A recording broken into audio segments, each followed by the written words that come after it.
அடுத்தபடியாக மிக சிறப்போடு பொறுப்புகளை வழங்கி இருக்கிற முன்னாள் மாநில தலைவர் நம்முடைய பாசத்திற்குரிய அருமையண்ணன் செல்வ பெருந்தகை அவர்களை வாழ்த்துரை வழங்க அன்போடு அழைக்கிறோம். தமிழ்நாடு காங்கிரஸ் கமிட்டியின் தலைவராக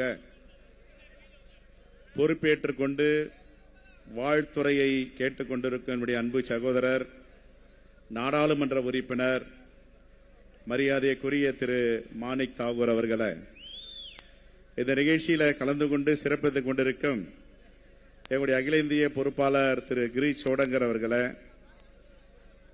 இந்த நிகழ்ச்சியில் கலந்து கொண்டு சிறப்பித்துக் கொண்டிருக்கின்ற அகில இந்திய காங்கிரஸ் கமிட்டியின் உறுப்பினர் சிடபிள்யூசி உறுப்பினர் டாக்டர் ஏ செல்லக்குமார் அவர்களை, என்னோடு தோளோடு தோள் கொடுத்து பலமாக உறுதுணையாக இருந்த மேனாள் தலைவர்கள் என் அருமை அண்ணன் கிருஷ்ணசாமி அவர்களை, அருமை அண்ணன் திருநாவுக்கரசர் அவர்களை, அருமை அண்ணன் கே எஸ் அழகிரி அவர்களை மற்றும் இந்த நிகழ்ச்சியில கலந்து கொண்டிருக்கின்ற நாடாளுமன்ற சட்டமன்ற உறுப்பினர்களை, முன்னாள் சட்டமன்ற நாடாளுமன்ற உறுப்பினர்களை, மாவட்ட மாநில நிர்வாகிகளை, நான் 2 ஆண்டுகளுக்கு முன்பு பொறுப்பேற்கும் பொழுது எப்படி பொறுப்பேற்றனோ அதை 2 மடங்கு மகிழ்ச்சியோடு இன்னைக்கு என்னுடைய அன்பு சகோதரர் மாணிக் தாகூர் அவருடைய இந்த பொறுப்பை ஒப்படைத்திருக்கிறேன். இது ஒரு மகிழ்ச்சியான தருணம். எந்தவித சிக்கலும் இல்லாமல், பிரச்சனை இல்லாமல் மனநிறைவோடு ஒரு பொறுப்பிலிருந்து விடைபெறுகிறோம் என்றால் அதைவிட மிகப்பெரிய மகிழ்ச்சி எதுவும் இருக்க முடியாது. அந்த வகையில் இன்று பொறுப்பேற்றிருக்கிறார் நம்முடைய இந்த நிகழ்ச்சியில் கலந்து கொண்டிருக்கிற நம்முடைய அமைச்சர் பெருமக்கள் மற்றும் அகில இந்திய செயலாளர்கள், முக்கிய பொறுப்பாளர்கள், நம்முடைய பொருளாளர் திரு ரூபியார் மனோகரன் அவர்கள், துணைத் தலைவர்கள் அனைவருக்கும் என்னுடைய மனமார்ந்த நன்றியை நான் தெரிவித்துக் கொள்கிறேன். 2 ஆண்டுகளாக என்னோடு சுற்றுப்பயணம் செய்து எந்த நிகழ்ச்சியில் கலந்து கொண்டாலும், எந்த வேலைகள் இருந்தாலும் என்னோடு பயணித்த துணைத் தலைவர் அண்ணன் சொர்ணா சேதுராமன் அவர்களை நினைவு கூர்ந்து பார்க்கிறேன். அலுவலக பணிகளில எல்லோரையும் அரவணைத்து தாயில்லத்தோடு நடத்தி எனக்கு உறுதுணையாக இருந்த அண்ணன் ராம்மோகன் அவர்களை பார்க்கிறேன். எந்த ஒரு சிக்கலும் இல்லாமல் 24 மணி நேரமும் எப்பொழுது அழைத்தாலும் என்னோடு வந்து பணியாற்றிய நம்முடைய முக்கிய பொறுப்பாளர்கள் திரு அருள் பெத்தையா அவர்கள், ஓராண்டுகளாக பணியாற்றிய திரு டி செல்வம் அவர்கள் மற்றும் நம்முடைய முக்கிய பொறுப்பாளர்கள் திரு அசோகன், வழக்கறிஞர் கீசு குமார், சிந்தை சேகர், கணபதி, எல்லோர் பெயரையும் சொன்னதாக நீங்கள் எடுத்துக்கொள்ள வேண்டும். எந்த நேரமும் பணியாற்றி கொண்டிருந்தார்கள். மாவட்டத்திற்கு போனால் எந்த கட்சிக்கும் நாங்கள் சோலை போடவர்கள் இல்லை என்று எல்லா மாவட்ட தலைவர்களும் சிறப்பாக பணியாற்றி ஒரு நிகழ்ச்சியும் வெற்றி வைத்த என் அருமை மாவட்ட தலைவர்களுடைய மனமார்ந்த நன்றியும் பாராட்டியும் இங்கே தெரிவிக்க நான் கடன்பட்டிருக்கிறேன். 2 வருடங்கள் 4 மாதங்கள் 10 நாட்கள். ஆனால் அங்கே படங்கள் இருக்கும். அந்த படத்தில் பார்த்தால் பட்டியல் இனத்தை சார்ந்த கக்கன்ஜி அவர்களும், இளைய பெருமாள் அவர்களும், மரகதம் சந்திரசேகர் அவர்களும் பணியாற்றிய நாட்களை விட என்ன கூடுதலாக பணியாற்றுவதற்கு அனுமதித்த எங்களுடைய அகில இந்திய காங்கிரஸ் கமிட்டி தலைவருக்கும், இந்த தேசத்தின் முகமாக இருக்கிற என் அன்பு தலைவர் ராகுல் காந்தி அவர்களுக்கும் நன்றியை தெரிவித்துக் கொள்கிறேன்.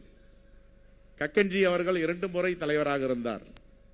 ஒரு முறை 1 வருடத்தை தாண்ட முடியவில்லை. இன்னொரு முறை 1 வருடம் 3 மாதங்கள் இருந்தார். இளைய பெருமாள் அவர்கள் 10 மாதங்கள் இருந்தார்.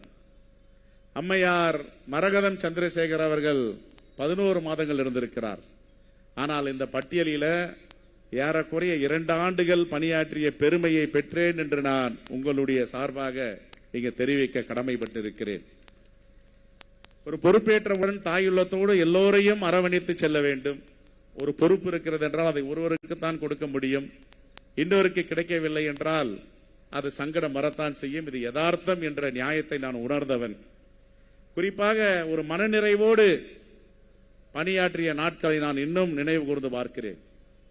ஒரு பணியை கொடுத்து விட்டார்கள், அகில இந்திய காங்கிரஸ் கமிட்டி கொடுக்கின்ற அழைப்புகள், அறிவிப்புகள் இதை நிறைவேற்ற வேண்டும் என்று இல்லாமல் ஒரு மாற்று சிந்தனையில் நம்முடைய நிர்வாகத்தை சீரமைக்க வேண்டும், இன்னும் வலிமை பெற வேண்டும். அடுத்தது யார் பொறுப்பேற்க வந்தாலும் அவர்கள் பயணம் செய்வதற்கு மிகவும் இது மகிழ்ச்சியாகவும் எளிமையாக இருக்க வேண்டும் என்ற அடிப்படையில் கிராம கமிட்டியை நாம் ஆரம்பித்தோம். அப்பொழுது அஜய் குமார் என்ற பொறுப்பாளர் இருந்தார். அவரிடம் நான் இதை கேட்டவுடன் உடனே நீங்கள் இதை செய்யுங்கள் என்று அனுமதி அளித்தார். அவருக்கும் என்னுடைய நன்றியை நான் தெரிவித்துக் கொள்கிறேன். அவர் எங்கே வேற மாநிலத்தில் இருந்தாலும் ஆக்கமும் ஊக்கம் அளித்தார்.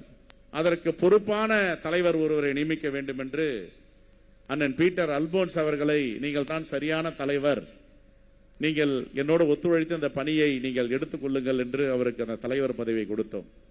அவரும் அந்த வயதில் எல்லா இடங்களுக்கும் சென்று இந்த கிராம கமிட்டியை நியமித்தார்கள். நாம் அமைத்த கிராம கமிட்டிகள் மாநிலம் முழுவதும் 17,654 கிராம வார்டு கமிட்டிகளை நாம் நியமித்திருக்கிறோம். 1,64,000 பேருக்கு QR கோடோடு உலகம் தரம் வாய்ந்த ஐடி கார்டுகளை நாம் கொடுத்திருக்கிறோம். இந்த 2 வருடம் 4 மாதங்கள் 10 நாட்களில் 270 பத்திரிகையாளர் சந்திப்பு, 7 மாவட்டங்கள் முழுவதும் சுற்றுப்பயணம், 52 முக்கிய போராட்டங்கள், 12 முறை கைது செய்து வழக்கு போடப்பட்டிருக்கிறது. இப்படி தொடர்ந்து மக்கள் பணியை உங்களுடைய ஒத்துழைப்போடு, உங்களுடைய ஆதரவோடு மேற்கொள்வதற்கு நான் பெருமைப்படுகிறேன். அதே போன்று ஏறக்குறைய 37 ஆண்டுகள் பிரச்சனையில் இருந்த காமராஜர் திடலை மீட்டெடுத்தோம். அதற்கு உறுதுணையாக இருந்தவர் திரு கிரீஷ் சோடங்கர் அவர்கள். நான் கிரீஷ் சோடங்கர் கிட்ட சொன்னேன், ஒரு 37-38 ஆண்டா நம்ம வீட்டு சொத்தை யாரோ ஒருத்தர் வச்சிருக்காரு, இது நியாயம் இல்லை, இதை நம்ம மீட்டெடுக்கணும் அப்படின்னு. எனக்கு அதை பத்தி ஒண்ணுமே தெரியாது, நீங்க ஒன்னா பாருங்கன்னாரு. ஒரு 6 மாசம் அந்த டாக்குமெண்ட்லாம் படிச்ச பிறகு ஒரு தெளிவு வந்தது. அப்புறம் எடுத்து எல்லாம் முடிஞ்ச வழக்கு நீதிமன்றத்துக்கு போச்சு. நீதிமன்றத்தில் 3 நீதிபதிகள் அதை கவனித்தார்கள். 3 நீதிபதிகளும் நம்ம பக்கம் நியாயம் இருக்குன்னு தீர்ப்பளித்தார்கள். அந்த அடிப்படையில் ஏறக்குறைய ஒரு 5,000 கோடி ரூபாய் சொத்தை இங்கே நம்முடைய கட்சிக்கு சொந்தமாக்கப்பட்டு இருக்கிறது, ட்ரஸ்டுக்கு சொந்தமாக்கப்பட்டு இருக்கிறது. எனக்கு அதெல்லாம் ஒரு மிகப்பெரிய மனநிறைவு. நம்முடைய காலத்தில் இப்படிப்பட்ட பணிகளை கொடுக்க நம்முடைய அகில இந்திய தலைமை வாய்ப்பு கொடுத்து, இங்கு இருக்கின்ற நம்முடைய தலைவர் பெருமக்கெல்லாம் ஒத்துழைப்போடு, எல்லோருடைய ஒத்துழைப்போடு இதை நாம் வென்றெடுத்திருக்கிறோமே என்ற மகிழ்ச்சி. அது மட்டுமல்லாமல் அதற்கு என்னென்ன டாக்குமெண்டேஷன் ரெடி பண்ண முடியுமோ எல்லாத்தையும் பண்ணி கொடுத்திருக்கோம். அப்ரூவல் கேட்டாங்க, மத்திய அரசுடைய அப்ரூவலை தவிர எல்லா அப்ரூவலும் நாம பதிவு பண்ணி வாங்கி கொடுத்திருக்கோம். அதே போன்று அண்ணன் தங்கபால் அவர்கள், அவருக்கு என்னுடைய மனமார்ந்த நன்றி. ஏன்னா இந்த சொத்து பாதுகாப்பு குழுவில் அவரை போட்ட உடனே எல்லா இடத்துக்கும் போயிட்டு வந்தார். இதுக்கு முன்னாடி சொத்து பாதுகாப்பு குழுக்கு என்ன போட்டார் அண்ணன் திருநாவுக்கரசர் அவர்கள். அவர் தலைவராக இருக்கும் போது ஒரு முறை இதே மாதிரி கூப்பிட்டு, தமிழ்நாடு முழுவதும் அங்கங்கே அரசல் பரசலாம் நிறைய சொத்து இருக்குன்றாங்க, இதை உன்னை போடுற, நீ கொஞ்சம் பாத்துக்கிறியா அப்படின்னார். போடுங்கன்னா நான் எந்த பணி கொடுத்தாலும் கட்சி கொடுக்கிற பணியை செய்ய போறேன்னு.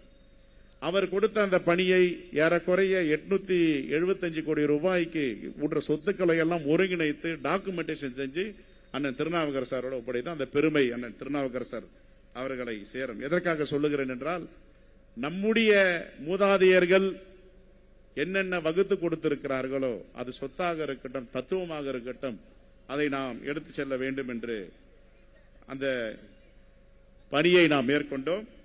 2024-26 வரை 2200க்கும் மேற்பட்ட மாணவர்களுக்கு கல்வி உதவித்தொகை, மருத்துவ உதவி, வயநாடு நிலச்சரிவு ஏற்படும் பொழுது தமிழ்நாடு காங்கிரஸ் கமிட்டியின் சார்பாக 1 கோடி ரூபாய் அங்கே நாம் நிதி கொடுத்திருக்கிறோம்.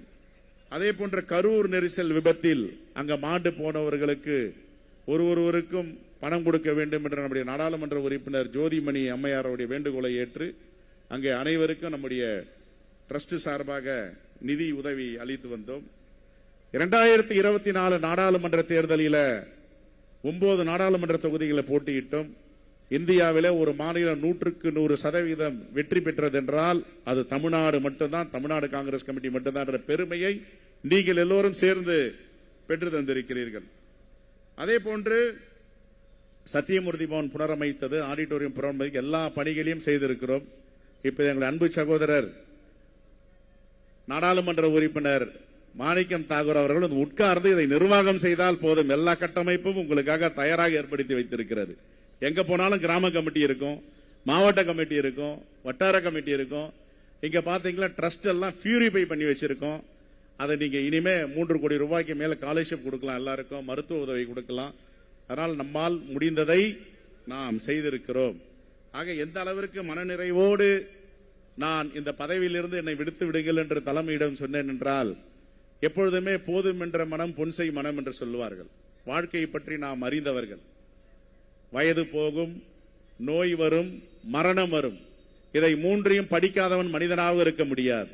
ஆக இதுவே நிரந்தரம் இல்லை என்றால் இந்த பதவி என்றைக்குமே நிரந்தரம் இல்லை என்பதை நான் அறிந்தவன், படித்தவன்.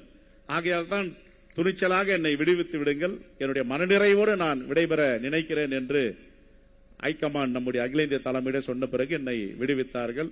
அகில இந்திய தலைமைக்கும் என்னோடு ஒத்துழைப்பளித்த என்னுடைய தாயுள்ளம் கொண்ட தாய்மார்களுக்கும் பெரியோர்களுக்கும் நம்முடைய நிர்வாகிகள் அனைவருக்கும் என்னுடைய மனமார்ந்த நன்றியை தெரிவித்து விடைபெறுகிறேன். நன்றி, வணக்கம், ஜெய்ஹிந்த்.